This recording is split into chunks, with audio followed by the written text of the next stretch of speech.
Hi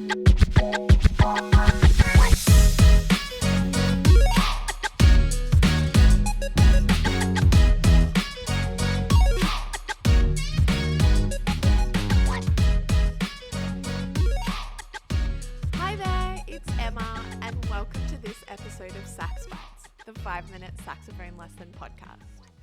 In today's episode, we are going to be talking about buying a saxophone for an intermediate player. So this advice is aimed at someone who is maybe in high school or middle school in the US, because I do have quite a few US listeners. So I want to talk about that student that maybe isn't looking at pursuing saxophone as a career or doing saxophone at university, but is a really solid player, has worked hard, and is wanting to have an instrument that's a bit of a level up from their beginner horn. When I'm talking to parents and students about buying an instrument for an intermediate player, what I'm looking for is I want them to get an instrument that is going to elevate their playing. And what happens is, and I alluded to this in my buying for a beginner video, is they purchase a great horn and keep their beginner mouthpiece on it. So actually the first thing I recommend before you buy an intermediate horn is to upgrade your mouthpiece particularly. So for me, that means moving to something that is, maybe a standard, like a Selma C Star for the classical side of things, or maybe like a Maya 5 on the jazz side of things, and looking to get a mouthpiece that is going to give them a wider range of sounds, a wider range of tone colors, and let them really advance and mature their sound. In doing so, they might need to go to a slightly harder reed. You probably, if you're an intermediate player, you might be sitting around the size 3.5 size reed.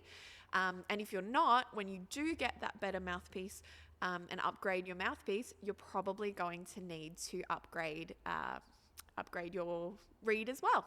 So when we're looking at then buying a horn, so you've upgraded your mouthpiece, ligature reed combo, and you're sounding really good there. What we want to do next is we then want to look at an instrument that's going to give us what we need to tackle some of the bigger repertoire and to handle some of the bigger challenges you might have in your more advanced bands, in your youth music programs. You might be auditioning for a youth orchestra or, a representative program. Where I live in Brisbane, we have something called SHEP, which is an ensemble program that students can get into where you want to sound good. You're going to go play with other good young musicians. So in that case, I look for an intermediate model saxophone that gives the biggest bang for their buck. And I'm wanting something that makes sure they have, for example, a high F sharp key, if they didn't have that on their beginner horn. I'm looking for something that it has a really good tone color. So I definitely recommend, even at the intermediate level, heading into a music store and seeing if you can play test. And this is where you might start choosing an instrument based on your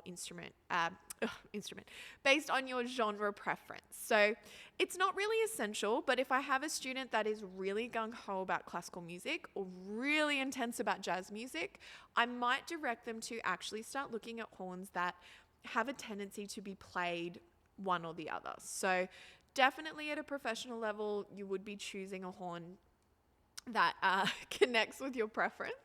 And I mean, all of this to say, you can play everything on every horn, but if you know that you're playing in your only jazz bands at school and you love jazz, choosing a horn that has a brighter tone color, that has the sound that you want, is going to make your life easier.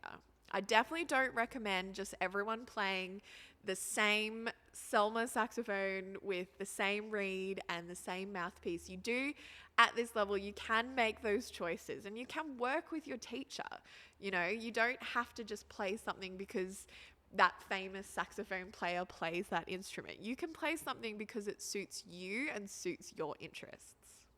So another thing that I look for is resale value. Again, I touched on this a little bit in the beginner horn video, but at these lower levels, there is a likelihood that you might sell your saxophone down the line. So with this horn here, this one I've had since I was 17 years old. It was my first pro saxophone, my first pro alto. I don't think I will ever get rid of this. I wasn't thinking resale value when I bought this. I was thinking this is my forever horn, and I'll do a separate episode on forever horns. But at this level, there might be a chance that, you finish school, you're not playing in as many ensembles, you wake up and it's been 10 years and you haven't played it and you want to sell it.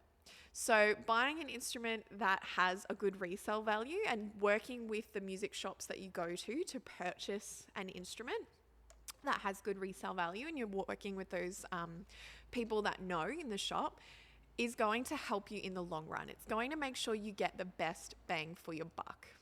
I also think while for a beginner horn, you may not need to really play test anything or go in, I do recommend going into your local music store and trying out intermediate instruments. Even though you technically could just purchase an intermediate level horn from a quality brand, you're starting to get up there money-wise. You're starting to spend a decent amount of money on a saxophone. So you want to make sure that you like it, you like the way it feels, and that your teacher is happy with the instrument that you chose. So I do recommend for an intermediate horn going in and play testing. And finally, with an intermediate instrument and a professional instrument, I will recommend this in the next episode, you want to make sure that you understand the tuning of your horns. So I really like to go in whenever I'm helping a student purchase an instrument, have a tuner there and do some playing on it and have a look at the nature of the instrument that you're buying. Sometimes horns can have a little bit of some little idiosyncrasies, some little things about them that you want to tackle head on and know what you're purchasing. So if you're able to try an instrument that you like, make sure you're checking it with a tuner to make sure it's going to be something that you're going to enjoy playing. Because at the end of the day, an investment like this, you want to choose something that you're going to really, really love playing. Okay, that's been my advice on purchasing an intermediate model saxophone. Until next time, this has been Sax Bites, the 5-minute saxophone lesson podcast. Bye-bye.